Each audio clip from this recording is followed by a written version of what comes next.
Hello everyone, GM. Welcome back to another episode of Overpriced JPEGs. It is time for another of our favorite recurring segment, Moment of Zeneca with Zeneca33. We are going to dive into all of the latest news about NFTs and the metaverse in just a minute, but first we are going to hear a word from our lovely, lovely sponsors. It's increasingly obvious that everything will become tokenized, and NFT marketplaces needs robust financial reporting, performance analysis, and the peace of mind that they are compliance ready. GILDED's NFT Ops is a one-stop financial reporting solution for growing NFT platforms. GILDED has developed marketplace-specific modules to track the financial performance of NFT creators, including revenue tracking, collection metrics, royalty payments, and revenue share. Customers of NFT Ops gain full access to accounting tools and powerful APIs for custom integrations that simplify operations, streamline reporting, and produce tax-ready data. So no wonder why so many top brands like CoinMarketCap, Gitcoin, Nifty's, and POAP trust GILDED to automate complex reporting workflows. Visit gilded.finance/bankless to learn more.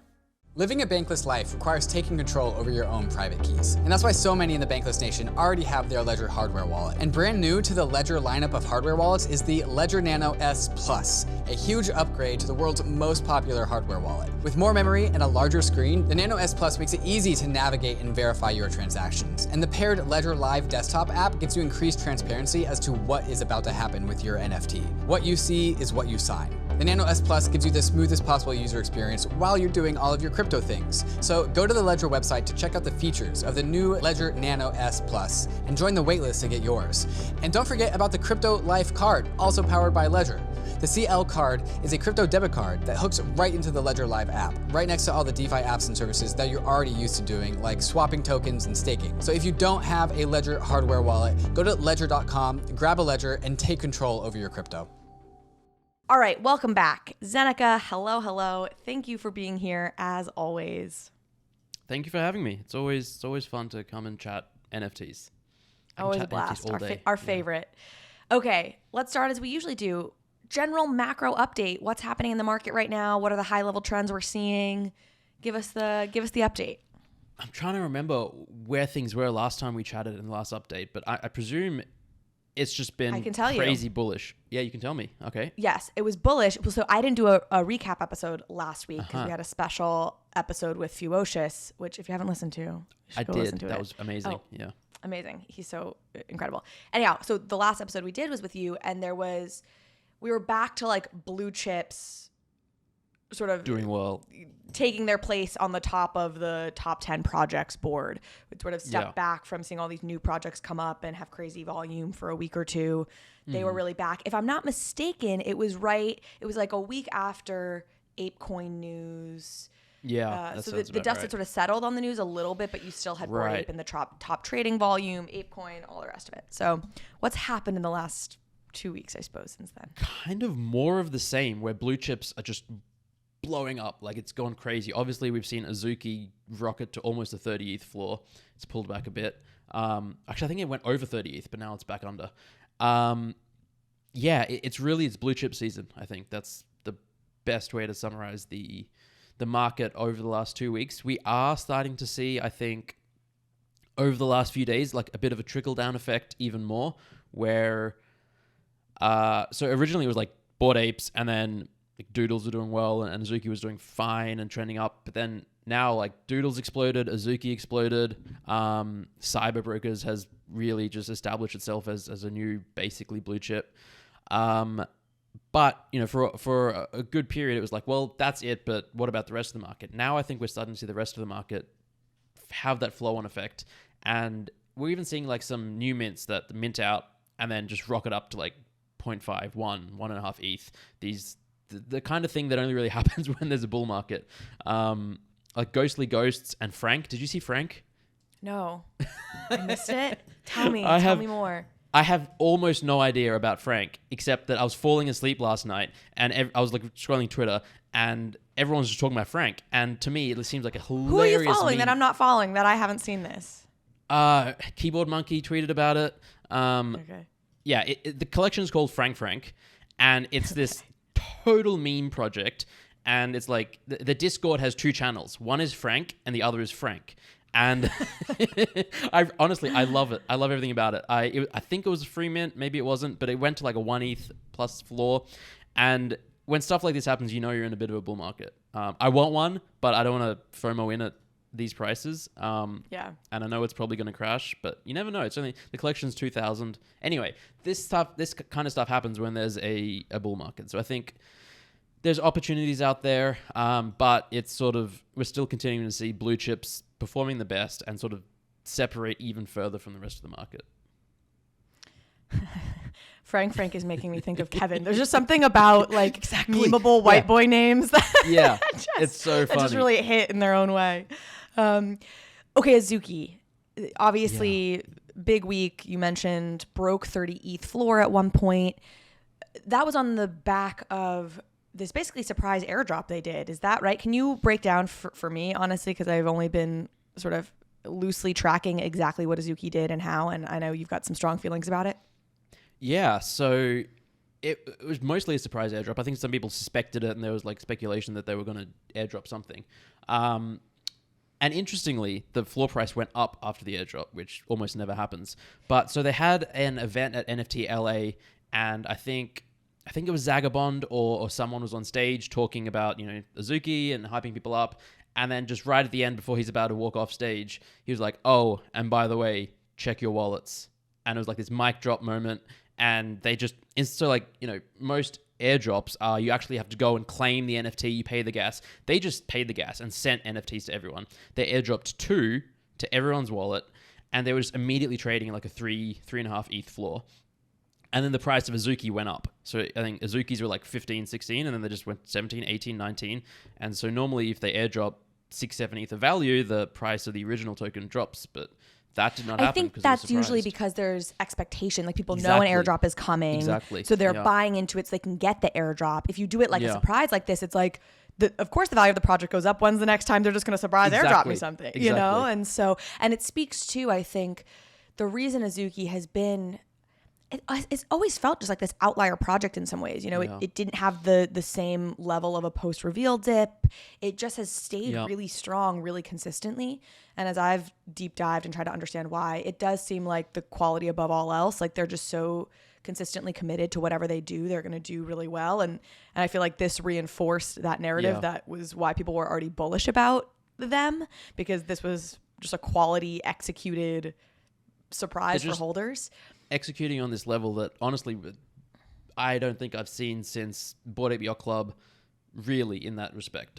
Obviously there's a bunch of other projects like Doodles that are executing at a really high level too, but it's special. Let me ask you this. Well, okay, let me say this first. What they dropped, are they piles of dirt? So this is also a really cool, interesting part. The airdrop itself, the art was a crate with like a parachute. So it was like an actual airdrop you got. And then it had one trait, and the trait was devs, and the quality was doing something. So that was just a fun little just meme.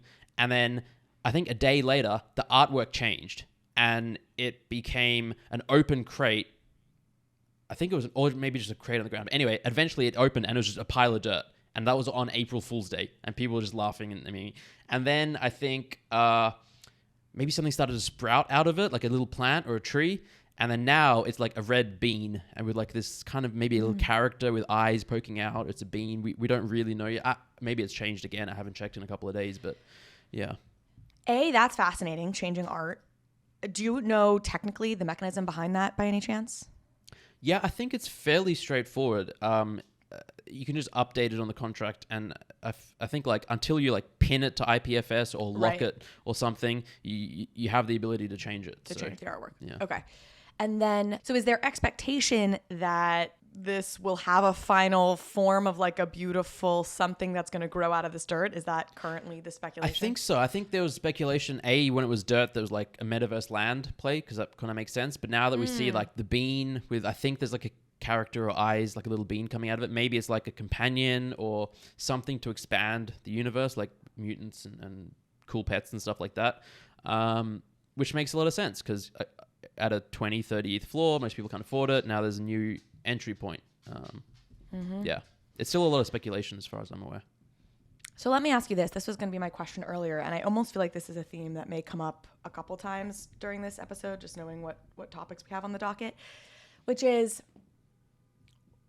where do you think the line is between Azuki, Doodles, Bored Apes actually execute better and execute in this like incredible way, and to what extent they execute well, but they have so much attention that like anything they do is people are going to dissect and really observe at a level that like a smaller project just doesn't have the benefit of getting. Does that make sense as a question? Yeah, that makes sense. That's a really good question. I think it's really tough to say. Clearly they execute well, and then I think it's like a combination of executing well, having art that resonates with enough people, having a community that's passionate, and marketing. Like marketing is, part of executing is marketing. And so you have these projects that on a technical level are doing something really innovative and executing. Maybe the art isn't fantastic, or maybe the art is really, really cool, but they're just not able to market it effectively and cut through the noise. And that's, to me, part of executing is knowing how to build the hype, to build suspense, tell a story. It's honestly, it's storytelling at its core. It's all of these. So I think, there aren't many projects. There's maybe a couple that I think of that are sort of executing on the same level as Azuki, Bored Apes, that have not had this level of success.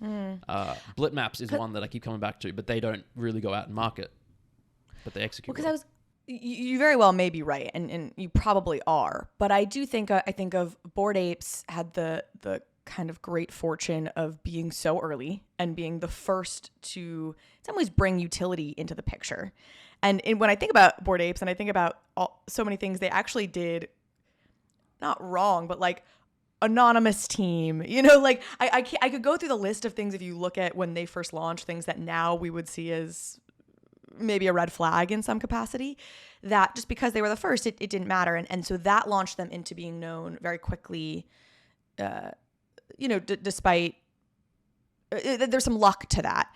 I think Doodles, you have Jordan Castro, you have the team was inspired such confidence. Like the hype they got was partly because you had these people in the space who had been executing for so many years. And so they had the sort of right influencers. They were friends already with Jimmy and Pranksy and folks who tend to give you hype, which is maybe why Azuki is so fascinating to me, because they didn't have that. So that's why I'm so interested. How did they break through? Because I do sometimes wonder, are there projects that are executing as well, but don't have that kind of connection? They're a little bit too late in the market. It's already quite saturated. And so they're executing in all these cool ways, but it's not breaking through.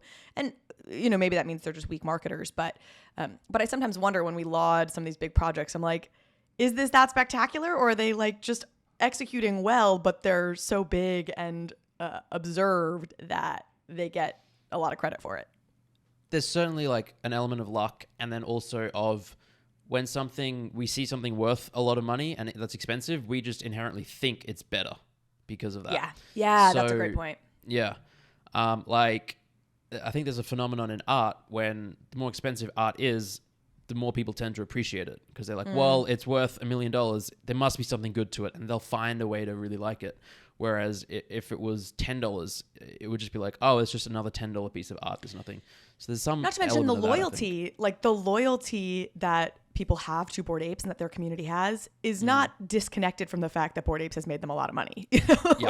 And so once you have that momentum and you've started to make people money, they do get that much more loyal, that much more excited about anything you do. Like all communities, obviously, if you've bought into them, have a community of people who are excited about what they're doing because they have some skin in the game. But the more money you've made somebody, I think the more excited they get. Yeah. Anyhow, I will actually let's go from here to World of Women Galaxy, which, because I did not get to speak about this drop, we're a couple weeks late on it, but because I didn't do a recap episode, I didn't get to talk about it, and I had some observations on that drop. I think some areas where I actually don't think they executed stupendously, and I'm curious, do you want me to kick off and talk about World of Women Galaxy? Yeah, you kick it off and I'll add some thoughts after. Okay.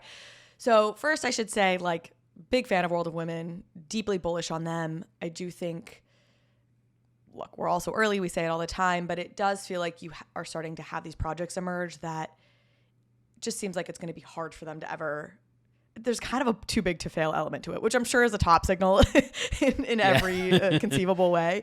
But like, even if they dip down, it just feels like they're going to come back. You think about the fact that World of Women has a partnership with Hello Sunshine. I'm like, this project just feels like as sure a bet as you can find. So all that out of the way, I did think there were a couple of things they did with their Dutch auction for the World of Women Galaxy drop that could have been better. Big one, number one for me, was I don't think it made sense to have World of Women holders claim their Galaxy World of Women before and during the Dutch auction. And I just want this to not happen in the future as a practice, because in theory, a Dutch auction is supposed to be about a couple things. A, to eliminate a gas war, which it didn't really do in this case. But B, price discovery. It's for a project that says we don't know exactly what our price should be, so we're going to let the buyers figure it out through this Dutch auction mechanism.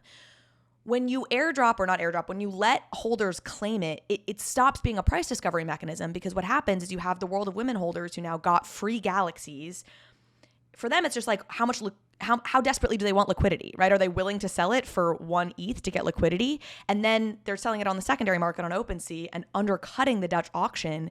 And that's actually determining how low the Dutch auction goes. I think if you didn't have World of Women holders selling on secondary, I think World of Women Galaxy would have sold out much higher. It ended up selling out at 1 ETH. I think it probably would have sold out at 1.5 ETH. But I think because you had World of Women holders that were like, all right, I'm going to get a free ETH if I just sell my Galaxy, like that's worth it to me. And now it's not a price discovery tool. It's a how much liquidity do World of Women holders want tool. That was number one. No, reactions? I agree completely. And bringing it back to Azuki, what Azuki did really well was anyone who was on, so they didn't have allow people to claim in advance, but they had an allow list, and they said, well, they will be able to mint after the Dutch auction at half the Dutch auction price or something like that. And yeah, I just think that having it, the claim after, just exactly what you said, like Dutch auctions are about price discovery. If you claim before, you eliminate that, and it's a disaster. Yep. Now, it did mean there were some opportunities. I mean, there were some really juicy World of Women that were on secondary for like 1.12. Even after, I mean, I felt bad. There were people who were buying it for 1 on the Dutch auction and paying more in gas than what you could have gotten one for on the secondary, like on OpenSea. So there were some good buying opportunities during that whole process if you were following it really closely, which I was, because I was excited about it. But yeah, so that was sort of my first piece. And then in general, the gas war was obviously disappointing. I don't know how you avoid that entirely. You had an awesome thread, I thought, on it that has gotten, I think, a good amount of attention, because you were able to flip. You're like, look, I know how to play the game. I know how to win the gas war. And so I was able to make money on this by just anticipating it properly and knowing how to set gas limits. Want to tell people about your thread a little bit and give us some tips for winning gas wars in the future? Yeah, so I was following it closely. I wasn't super pumped or excited by it for a few reasons, but I was just online at the time, and I saw the Dutch auction happening, and then it was getting down to 1 ETH, and I was like, well, this is probably a good flip opportunity. And I was able to look at the Etherscan contract and see how many pending transactions there were. And there were thousands, like I think 6,000, 7,000. And realize that most people that are trying to mint will not be able to mint, and they'll miss out, and they'll probably want to go and buy on secondary. And generally what happens historically is it mints out at a certain price, and then the secondary price ramps up and up and up and up. So I was, I was there and I was seeing it, and I was like, well, let me just mint. I know how to do it. I can see the pending transactions. I look at a website that shows what gas you need to put in, priority and max fee, to have like a 99% chance of getting a transaction through. Blocknative.com, I think, is a site. They have a gas estimator tool. And then, yeah, I'm into 10. I put it through. It went through. I flipped them. I didn't feel fantastic. I was like, I stopped flipping like 6 months ago, because it's like, well, it just doesn't feel fair, and it doesn't feel good, even though you make a little bit of money. It just, to me, I would rather spend time and energy on other things in this space. And I'm fortunate that I can do that. And I've certainly flipped a ton and obviously done well out of that. And I have nothing against people who do flip and who know how to play a game. It's like, it's a free market, and it's one of the beauties of Web3 and all this is like, but then it's just, I think the biggest gripe as well I had is that they were marketing it as a fair, inclusive drop. And to me, there was very little inclusive about it. Yeah. And that was the other criticism I was going to raise that I heard other people talking about. I mean, part of it was, how many mints per wallet could you have? Was it 10 or was it 20? 10. It was 10. It might have been 20. I meant to 10. I almost feel like it was 20. It, Yeah, it was might have been high, 20. you know? So, and I think that was the other problem, was just the number of mints per wallet you could have. It was just like a, a bot field day, like, and I don't know what kind of protections they had in place to try and prevent bots from dominating it. But, I think that was a fair criticism. It was a high price point. The allow list felt very kind of insidery. It was very grindy and insidery, and they only allocated 2,000 spots for the allow list, and then they had 10,000 or something for the. It's like, why not do it the other way around, or just make it entirely allow? You could have had, anyway. Yeah. So agreed. I think that was not the best execution we've seen. You said you weren't super excited about the drop for a couple reasons. Was that one of them, or are there others? That was one of them. The other was just looking at like the floor price of World of Women going into the drop, I think was around the 10 ETH mark, maybe 11. And then the Dutch auction starting at 3. That to me seemed extremely expensive, and I would not have paid 3. Yeah. Like if we go back to like Bored Apes when they dropped the mutants, the Bored Ape floor was about 60 ETH, and the mutant Dutch auction started at 3 ETH. So it was like a 20-to-1 ratio. They were starting at like a 4-to-1 ratio. Even at 1 ETH, it was like a 10, 12-to-1. Okay, what about Cool Cats, Cool Pets? They were probably around 10 ETH, and they sold for what, 1.5? Yeah, and I felt similarly. I didn't buy them. I think even on the podcast we were saying if it gets below 1, maybe below 1.5, we look into it. I think we said 2. I think I said 2? I Maybe 2. I bought at 1.2, but I think I said I would buy it 2 even. I might have said that too. But yeah. Well, because everybody was saying like, if you don't want to buy yours at, or was it 1.5 ETH? Is that what they sold them for? Or half? Might have been 2. Anyway, I think Cool Cats are slightly different because they had an entire play-to-earn gaming ecosystem with tokens involved and tokenomics and had been talking it up for months, whereas World of Women Galaxy and Mutants, it's like, what are you getting? You're just getting another NFT, whereas there seemed to be more tangible, interesting mechanics with the Cool Pets. Obviously, it didn't quite work out that way yet, but yeah. That's interesting. In general, I think these Dutch auctions start a little high. Yeah, and that's Or the other point I was going to make is we are seeing prices start higher in general on projects a little bit, and we've been talking about this. I know back in January there was a lot of that, and there was complaints around that. I agree with the criticism that it didn't feel inclusive in the way that like the whole spirit of their, company, for lack of a better term, is supposed to feel. With that being said, I wasn't quite so bothered by the price. I felt like 1.5 ETH is probably the right pricing for it. And if you start at 3 and it like that, so it didn't bug me for that reason quite in the same way. Like it was wildly mispriced, but I'm also maybe more focused on like storytelling. Like I'm so interested in the IP and storytelling side of things. And I think you're a little bit more like technical gaming, that side of things, which is why I think I sometimes overlook or miss some of when those mechanics are really cool in projects. And for World of Women, the feeling like they have a really good shot at actually being one of the first projects to really have awesome stories, film, shows, something created out of them. That's where my head was when I was evaluating it. Yeah, that's fair. It's interesting that just watching the price action ever since then, like the World of Women floor has dropped quite a bit. I think it's around 8 or 9 now, and World of Women Galaxy is 1.5, 1.4. It's sort of been quite stable there. Yeah. It's kind of been bouncing, I think, between to your point, a kind of stable range of like 1.4, 1.6, I think I saw them at 1.2 at one point. Yeah. Okay, let's move on. We've got a lot of topics. I know you've got a hard stop. I feel like we should just, as we're talking about Bluechips, we should run through some of the other big projects that have had announcement. VeeFriends Series 2 is coming out, and then Moonbirds, can you call it a blue chip if it hasn't launched yet? But I mean, it's being treated like a blue chip. It is. I've never been more bullish on a project pre-launch than Moonbirds. So let's start with Moonbirds then. Same. So ridiculously bullish, and going back to this theory of if you already have all the attention on you, all you have to do is like execute sort of basically to get a lot of credit, which again, people may disagree with that thesis, but I think there's some of that goes on. I mean, God, you want to talk about a project that has all the attention in the world, all the, as far as projects go, kind of celebrity, high profile name connections as you could want. Kevin Rose is a deeply connected person, has already said that he's going to call on some household names to be a part of this community.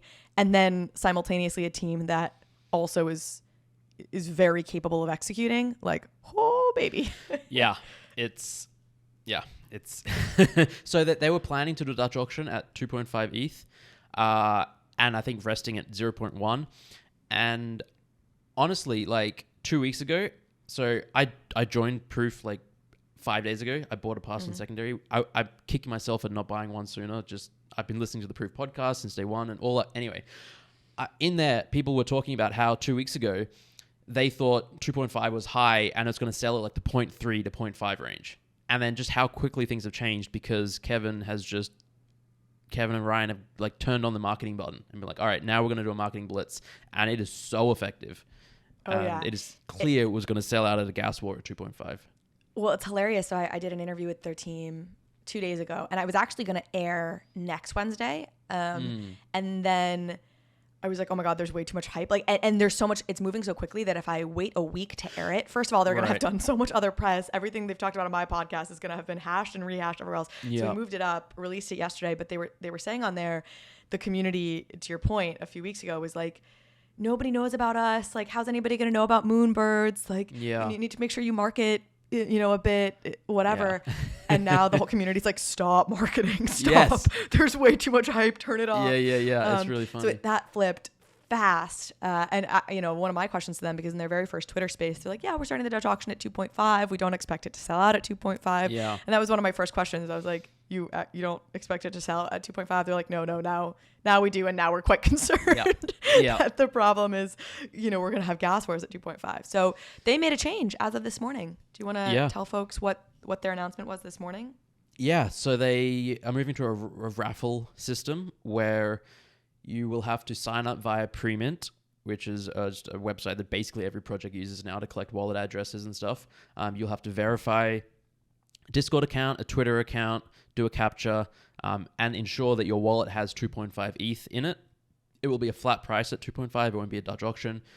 And yeah, they basically decided that this was the best option given what they had on the table. I know that they were exploring some really interesting, sophisticated mechanics like a blind Dutch auction and stuff like that, but just the launch is in like 9 days. To engineer all that in that time is unfeasible. So I think this was basically the best solution they could come up with given the time frame and the new information. Is it still 2 mints per wallet? Do we know? I think it's one. It's 1 mint per wallet. It was 2 at one point. Yeah. Or am I wrong? Okay. No, so it was moved 2. It to 1. Yeah. Okay, and then but Proof pass holders like yourself will get 2. Yeah. Will get 2 mints. 2 mints. Yeah. 2 free mints essentially. Yeah. Or free. Yeah. Damn. I don't know if we get them before or after. I hope it's after. I can tell you this because I actually spoke with their team and I told them I said don't do and what World of Women did, and I'll shout out. I will say they were like, oh, we were going to, but you're totally right, and so they're going to do it after now. Nice. Good. So I guess it doesn't really matter now because it's not a Dutch auction. It's just a flat 2.5. Right. So it doesn't. It's not a price discovery tool anymore. So it actually doesn't really true. matter. The only thing I guess would be if people could still sell it for under 2.5, and then the actual mint itself wouldn't sell out. But nobody's going to do that. Like no. So anyway, so probably people are already offering like 5, 6, 7 ETH for the passes in anticipation of it going that high on secondary. Oh wow. Yeah. Wait. Explain that? They already have the passes. No. Who has passes? Not bidding on OpenSea. They're just like in DM saying, "I'll give you 5 ETH for if somebody gets passes." No, for collective holders. Yeah, who are getting 2. Yeah, let me put that out there. If anybody who does want to sell theirs, I'm a very open buyer to that as well. Well, there you go. Yeah. Okay. You bought a Proof pass. I saw them like welcome you to the community. I was going to ask you how to win the gas war, but it doesn't matter anymore. And you also gave us that tip a little bit already. Let's go to VeeFriends Series 2. This is you're in the VeeFriends ecosystem, but I seem to track it much more closely than you do. You always know so little about it. I won't belabor this honestly because I don't think it's I don't know, worth it sounds like I'm being dismissive, but everyone knows I'm a big very bullish on VeeFriends. I'm just going to spend so much ETH in the next month between VeeFriends and Moonbirds, and I feel like others. Yeah. Basically, he did a VeeFriends Series 2 is launching April 12th. I think there's 55,000 NFTs he's going to produce. 555 maybe? Yeah, 55,555. Five, if you didn't know, is Gary's favorite number.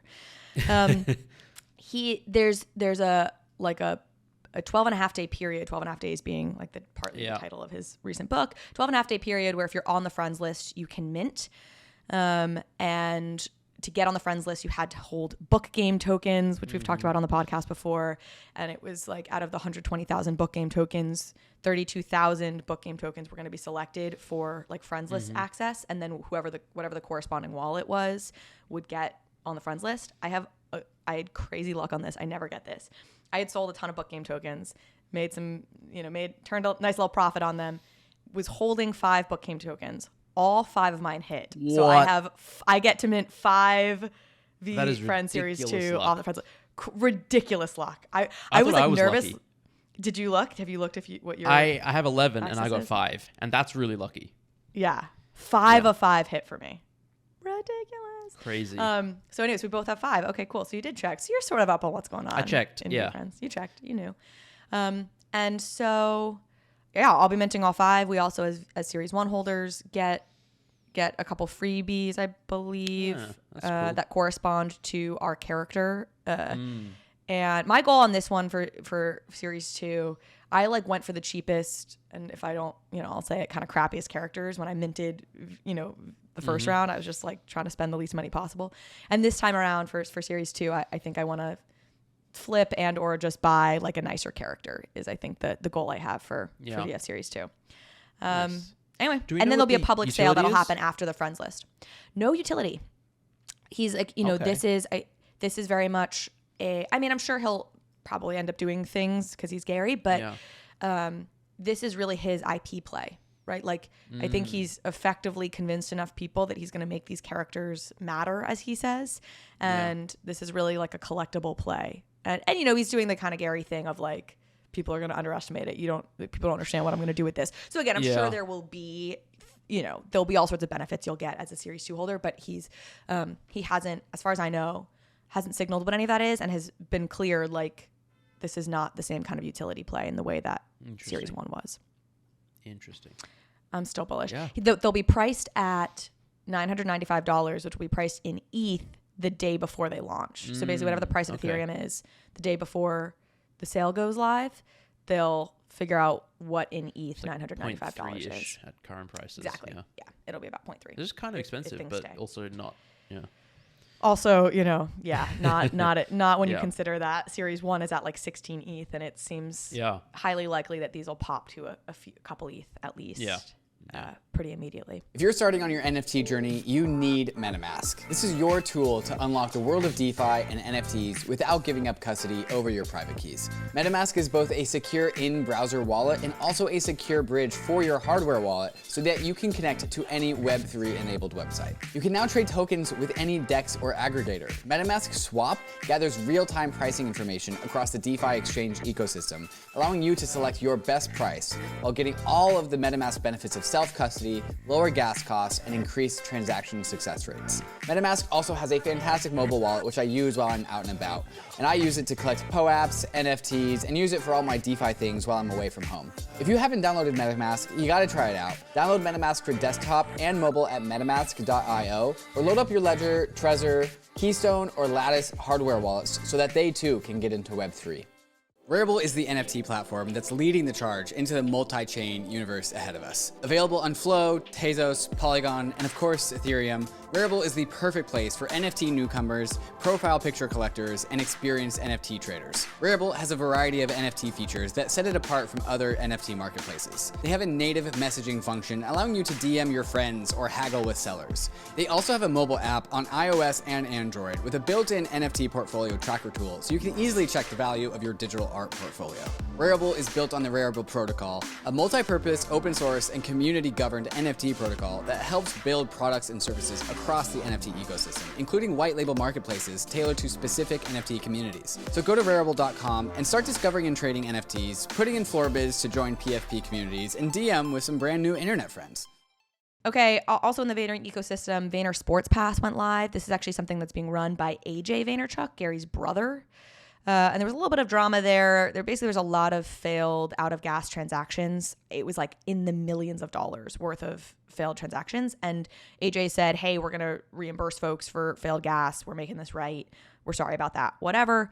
Any thoughts on this? Have you been tracking this at all? Yeah, I was online around the time it was happening, and they were like, it was not a stealth drop, because I think Gary mentioned it in the Discord, and then AJ teased it on Twitter, and it's like, we all knew it was coming. So I was like keeping an eye on it, and then I was cooking dinner, and I just happened to come back to my computer, and I saw that it was live, and I was like, all right, let's go. And I pumped the gas, and I ended up paying way too much. I minted 2 for like 0.8, 1 I got for like 1.2 ETH, and like, I don't know. I was like, wow. Yeah, because the contract is not optimized for gas. Yeah. So yeah, which whatever. AJ had a thread sort of explaining it, like why they didn't use ERC 721A, and they were building with the long term in mind. From a user experience standpoint, our goal was to create a frictionless companion claim roadmap for years to come by including the innumerable functionality of ERC 721. Vayner Sports can guarantee VSP holders a claim in upcoming NFT drops. I don't understand this because I'm not technical enough, but another priority of the drop was to add multiple security checks to mitigate some malicious activity. While these checks are costly or on-chain, we felt it was worth it to check that a user was minting from a personal wallet and limiting the max mint per wallet address to 4 NFTs. So that he was kind of explaining what their thinking was. I'm still bullish on it. I'm bullish on AJ.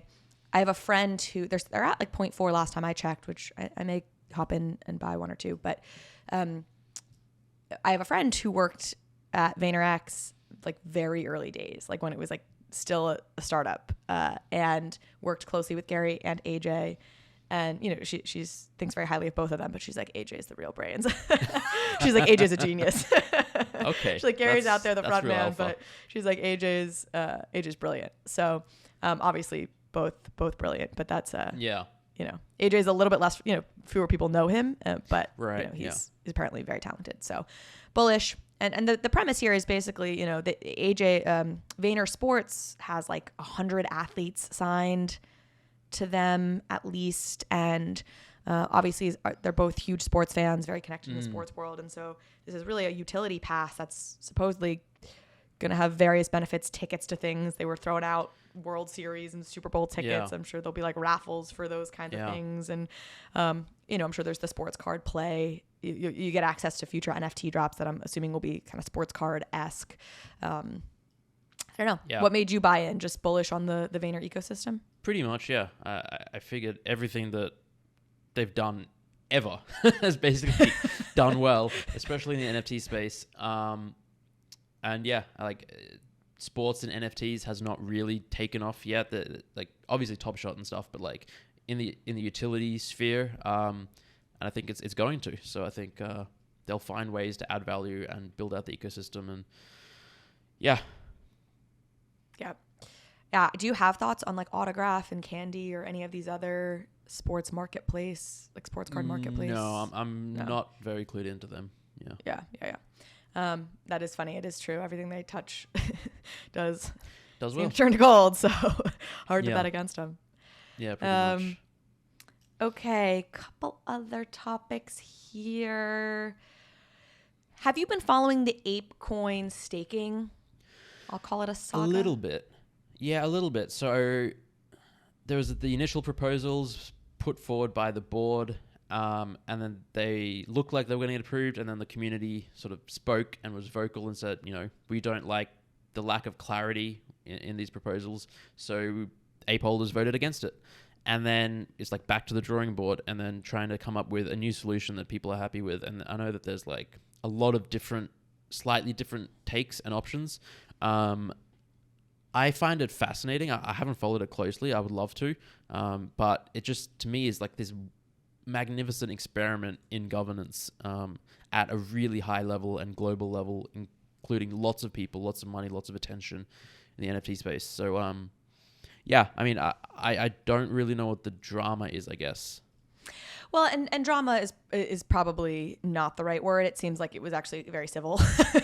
Yeah. But essentially that the AIP, the Ape Improvement Proposal or whatever, around staking that Animoca had put forward. I think it was Animoca who had really been behind it. Yeah.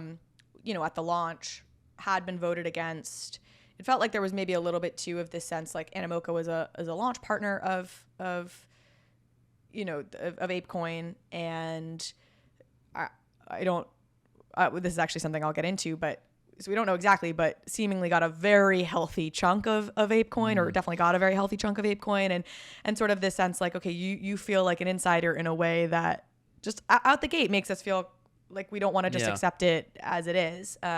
It is beautiful in the sense that I think DAOs do struggle with participation oftentimes, and this was the opposite of that. You had tremendous amounts of interest and activity and participation by people.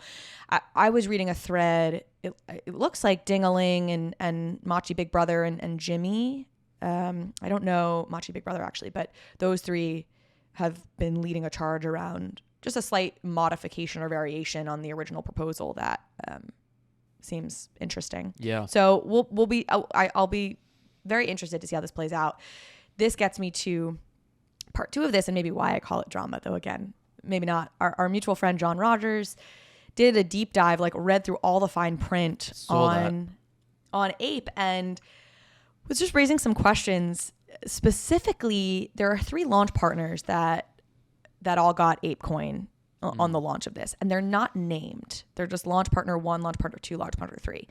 And for everybody who got Ape Coin allocated to them as part of this drop, like the founding team, the 4 founders and 2 of the launch partners, and it doesn't unlock, their Ape Coin doesn't unlock for a year, and then there's a vesting schedule where they don't get the full payout for 3 years. It's a very standard venture model if you join a startup, and it's great because what it does, of course, is incentivizes you to make the coin work before you just make a bunch of money off of it. Yeah. But this launch partner 1 got, I think, like I'll pull up the numbers, but it was like a ton of Ape Coin day 1, and they get a ton more Ape Coin in 6 months. I think like the amount of Ape Coin that gets unlocked is like hundreds of millions of dollars worth of Ape Coin immediately, and launch partner 1 is unnamed. So my hunch would be that it's Animoca or Andreessen. But John's sort of like, I would like more transparency about who this launch partner that's getting $100 millions based on current Ape Coin prices from day 1. And I'm kind of surprised that more folks haven't sort of raised questions around this. So, I mean, even the Goodall Foundation, which is their like charity partner, their Ape Coin is locked for 12 months. Like, that would be the one that would make sense to unlock immediately. Right away. Yeah. I mean, for all that we tout, transparency and all that in Web3 to have, and like visibility and stuff, it does seem a little Web 2-y to just have launch partner 1, 2, 3 and not know who it is and all that kind of stuff. I think that thread was super important and super well thought. And he basically also said that in a year, there's just going to be like significant unlocks every month for 3 years. And so there's just going to be a lot of sell pressure on ApeCoin. So the job is really to make it valuable and to prove that there's like value continuing to accrue into the ecosystem to support that. Because you have to imagine that a lot of these people getting their tokens unlocked after a year, they're going to be selling some of it. They're going to want ETH and USD and all that kind of stuff. Yeah, I think that's an important point. It's funny because I feel like these are the kinds of tokenomic deep dives that you always get in the ERC20 world, like in the DeFi world with coins, like, if you're Algorand, Algorand got, I think messed this up too. They had a lot of like initial VC partners whose vesting schedule kind of kept sell pressure on the coin. And that conversation is I think quite common because it's so fundamental to the product on the DeFi side of the world. And I feel like in NFT land, we're just sort of less, that's not the thrust of our conversation. So we feels like we haven't looked as closely at it, but it's totally true. You have a lot of partners that start vesting after a year and then get a monthly allocation. And that is in theory going to be a supply shock on the coin. Now, the flip side to this is a couple fold, which is these are founders, and I don't think the founders of Yuga Labs are going to start dumping ApeCoin after a year, because that would be quite devastating to their project as a whole. A little like a founder or CEO like dumping shares of the stock they own. If anything, they might buy more. Yeah. Exactly. So I think that's good news. And unlike coins, they don't have like a crazy number of venture partners or investors. It's basically these three launch partners are the only other sort of factor here. The other thing, and I think John made this point as well, is it actually puts there's a lot of pressure on them to really do something with ApeCoin over the next year. And he made the point, I think, like this is going to be a good year to be a Bored Ape holder, because, and not that it's ever not a good year to be a Bored Ape holder, but it hasn't been a year.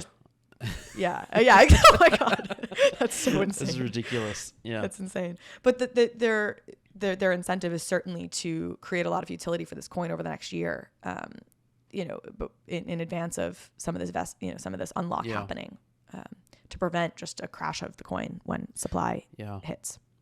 It's going to be super interesting to see what they do, how they do it. I mean, we've all seen the leaked deck. It's they have plans. They have big plans. They're making big a metaverse play, meta RPG play, which I really love that term. It's exciting. Absolutely. Okay. This is, I was going to say speaking of drama, but again, not drama. None of that was drama, but we'll be curious people's thoughts on it if anybody else has dug into the tokenomics. This Axie hack. I feel like this was also a couple weeks ago, but I didn't talk about it. Yeah. I have no brilliant thoughts on this, but it's maybe worth putting on people's radars in case they haven't been following it. I can break down what happened. I don't know. Or if you have thoughts you want to share on it. Yeah, I don't have too many thoughts. I remember Vitalik made a blog post like 2 or 3 months ago saying the biggest security risk and where like exploits are going to happen are going to be bridges. That's the weakness. And we've seen 2 big bridge attacks since then. I think the Solana one and then this one. And it was huge. It was like 600,000 ETH. Am I making that up? So it was $625 million worth of currency, 170,000 ETH. Yeah. I'll break this down for folks. This is the second biggest hack of all time. Probably. Or just bridge attack. I think that's the stat. I think it was massive. They hacked basically is it called the Ronin bridge? Yeah. Technically. So Ronin is the chain. Yeah. Yeah. That Axie Infinity is built on, and they have this bridge that goes from the Ronin blockchain to the Ethereum blockchain, which of course is what gives Axie tremendous value because it means you can cash out your smooth love potion for ETH and then for fiat. And my understanding of what happened here was basically they had back in November when just transaction volume and traffic and people playing Axie was super, super high. They had actually made some modifications to the Ronin bridge and essentially laxed the security on it a bit for the sake of ease of use, just because they had so much volume happening, and then never went back to tighten that up again. And like essentially kind of forgot, I think was honestly what their team said, that they had done this, which left it of course vulnerable. And then you had these hackers come in and take like $625 million equivalent out of the system.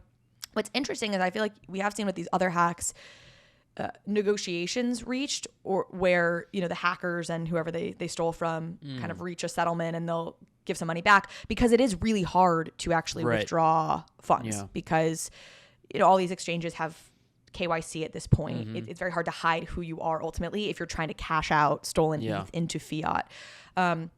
In this case, the hackers have already started to transfer ETH to Tornado Cash, which is something that gets used to sort of hide identity and hide wallet addresses and sort of launder essentially the stolen ETH. So it looks like they're proceeding with basically trying to take all this out of the system. Yeah, it really is just wild, the scale of the attack. And to your point about laxing security, so I think they had like a multi-sig wallet that required. So there was 9 signers on it, and they only required 5 out of the 9 to approve transactions. And basically 4 of the 9 were controlled by one entity itself. So these hackers got access to that entity somehow and then just had to get one more, and they found a way to get one more, and boom. And I think they've since said, that was a mistake. Going forward, we'll require 8 out of the 9. But also maybe have 8 of them be a different entity. Yes. It feels like even if you'd had 5 signatures, but 4 of them weren't. Yeah. That's sort of a single really point of failure. It sort of undermines the whole. You basically had 2 out of 3. Exactly. Was really what it became, or 2 out of 8 or whatever. Really. Yeah. I mean, honestly, I do think these companies that get hacked, it of course becomes like their top priority to never have it happen again. So Ronin will probably become the safest place moving forward to be, because they'll fool me once. If this happens again, they're really screwed. And they've already raised, I think, 150 million or so to start paying back people who lost money in this, and they've said they'd like to raise the full amount and get everybody their money back. Remains to be seen. But I think some of their venture partners have contributed. I don't know that Andreessen has, but I actually think they may have. So they're going to start reimbursing folks who were victims here. Do you want to speak to, and we'll cut this out if you don't feel like you can perfectly. I can give a very, very rudimentary overview of really what bridging means. When we talk about bridges, are these I'm points not a real expert. Yeah. I'll bring somebody on at some point to break it down. It's these magical things where you want to send money. Yeah. I mean, my understanding is it's essentially, you have whatever, your NFT on Ronin, and then they basically create a duplicate wrapped version of it on Ethereum. Yeah. Is my very rudimentary understanding of what a bridge does. But I think all the bridges themselves are like centralized entities, because there's not a way for them to be decentralized, and maybe there's a human element. I don't know. Yeah. Just a very obvious point of failure, as I guess Vitalik pointed out to all of us. Okay. Who would have thought he was smart? Yeah. Who could have predicted that Vitalik would successfully predict things about Ethereum? Yeah. Okay. Pudgy Penguins, back from the dead.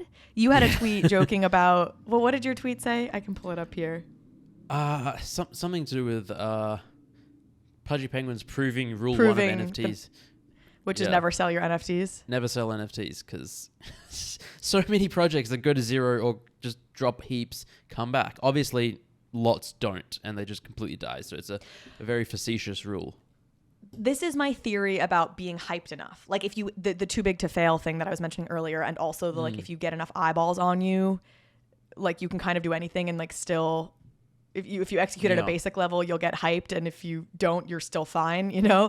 So just to give people, if anybody missed this, Pudgy Penguins, super hyped project at one point. New York Times talked about them. Yeah. Run by a group of co-founders, one of whom was Cole Ethereum, who's like 20. And then it basically emerged that the founders had taken all of the money out of the project, and the project itself was broke, and the many millions of dollars that had been made on Pudgy Penguins had all gone to the founders. You had 999, awesome, person on Twitter and longtime investor in the space, offering to buy Pudgy Penguins. This is how it all came to light. He basically, in an effort to buy the project, learned, there's no money in this project. The founders have taken it all. Cole was booted out of, the community voted to kind of push Cole out of the project. And now somebody has bought them. What's the latest? Yeah, I'm not, I don't know who bought them, but they basically got bought out. They was in talks for a while. And it's like revitalized the project. The floor price shot up. The floor price of the little Pudgies, which is their companion drop, shot up. And they have some notable holders, and I guess that these new owners are just trying to turn the brand around, pump new capital in it. The community is strong enough that they're back. They're back. It's wild. It's wild. Back from the dead. Never sell. Its number one rule is never sell NFTs at a loss. How about that? Yeah, because they all, unless you're tax harvesting. Yeah, that's true. Well, yeah. I know, dumping all the Ethereum and then just buying it back so you can. That's a trick. I've been told sorts of stuff, but I don't know. Yeah. Probably shouldn't say it. We won't talk about it publicly. All right. Last things. I know the last thing we need to talk about. We failed to last time. I mean, I had a couple other things on here, but the Solana NFTs on OpenSea. That does feel like big news, but I'm not wildly versed Are they on it. there yet? Or yeah, it's just I don't know. announced? There was there's been tweets suggesting it. I know think it's coming soon, maybe. Yeah. Tiffany's bought Tom Sachs Rocket Factory. Bought a Tom Sachs Rocket Factory NFT for like hundreds of thousands of dollars. Yeah. The Takashi Murakami drop, which I think we actually did talk about last time. 4.9 million addresses registered for That's so ridiculous. Takashi Murakami raffle. It's 1 million. It's 500,000 humans and 4 million bots. Yeah. Oh my god! But even 500,000 humans. Surely. That's insane. Oh, you're speculating. I'm speculating. I think it's probably even less. It could be 1 million, like or 30,000 who real knows? wallets. Yeah, exactly. But yeah, I'm on there. I'm holding out hope. Hopefully it's kind of like winning the VeeFriends lottery. luck It's like continues. 10th Oh, it floor is. or something. Yeah. Yeah, it's totally winning the lottery. Yeah. Waiting for more details on that in terms of, I guess at some point, I think we're supposed to get an email if we like win I a have raffle no idea. spot. I don't think I signed up, which is stupid. but- Oh, what? Yeah. You failed. I did. I've been trying to get details of when the raffle closed on Monday, this past Monday. But I've been like trolling Twitter trying to figure out where I can find the website, trying to figure out how to find out who got announced. But I'm sure they're dealing with a lot of bot stuff. So. I saw something, an announcement from them saying that we anticipated about 1 million and that was going to take us a while. And so now this is going to take us 4.9 times as long. So we don't know when. And we're not going to tell you how we're going to announce it because they don't want people to start scamming. If they say we'll announce by email, people say that scam email. So they're like, there's basically, they said, give us time. And I don't know, maybe in like 6 weeks, they'll be like, yeah. That makes sense. Okay. So we're just all hanging tight, those of us who registered. Yep. I mean, the crazy thing about the 4.9 million number is the registration process for this was you like went on the website, you registered, you got like an initial email that you had to like confirm. And then you got a second email and it was like, you have 2 hours to do the things we tell you to do here, or like you're not on it. So like they even had sort of stringent requirements of like, if you didn't see that email within those 2 hours, like you were done. And still, and bought, still 4.9 million, whatever. I don't know. Wild. Yeah. Then the Elon has bought a 9.2% stake in Twitter. I have thoughts. I don't know if you have thoughts. I almost don't want to wade into this one, but it does feel like it sort of touches. It's fun. It's fun. I'm fun. kind of into it. I've heard commentators. They're like, what people that I really respect too, that are like, obviously that Elon has indicated he's not happy with Twitter or censorship on Twitter. And they're like, Elon is not censored at all. This is so crazy. And I think there's a lot of commentary around that. I do think there is a very real question around censorship on Twitter. And, we saw this during the election, articles that Twitter would take down that have since shown to be actually true. And Twitter was like taking them down at a point because they were they weren't good for Joe Biden. Yeah. So yeah, for the commentators that I really respect, kind of acting like there's no problem here. I'm like, oh, I don't know. I think there's at least a conversation to be had about Twitter's practices around what gets censored and what 100%. doesn't. Yeah. So, and I do find Elon just endlessly entertaining. Okay, you have to go in 1 minute. So I'm going to say you have a YouTube channel. We haven't promoted either of our YouTube channels on this show at any point because we're both deeply bad influencers and self-promoters. So bad. So we're going to do it here in this last minute. You have a YouTube channel and you have a podcast, which you also try and highlight, which I feel like you haven't promoted on the show ever. I don't think so. Tell us about both of those. I have a YouTube channel. You can just find it on YouTube, Zeneca or Zeneca33. It's Zeneca33. Just go to YouTube and type in Zeneca and you'll find it. And then on there, I have conversations with project founders and my show, which I call Zen Chats, which I'm turning into a podcast as well. And then I have another podcast called Two Bored Apes, which is also shown on YouTube. And you have a YouTube channel. And I have a YouTube channel, so this is big news. We have spun out. My shows have historically always gone on the Bankless YouTube channel.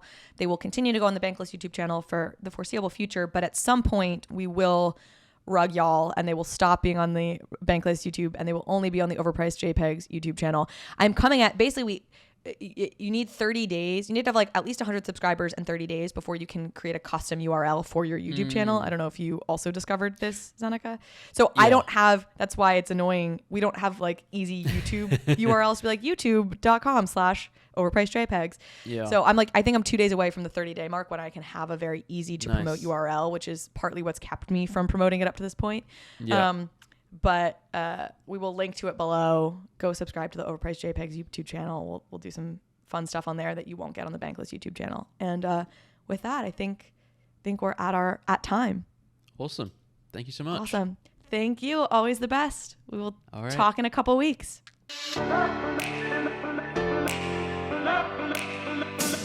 Hey, we hope you enjoyed the video. If you did, head over to Bankless HQ right now to develop your crypto investing skills and learn how to free yourself from banks and gain your financial independence.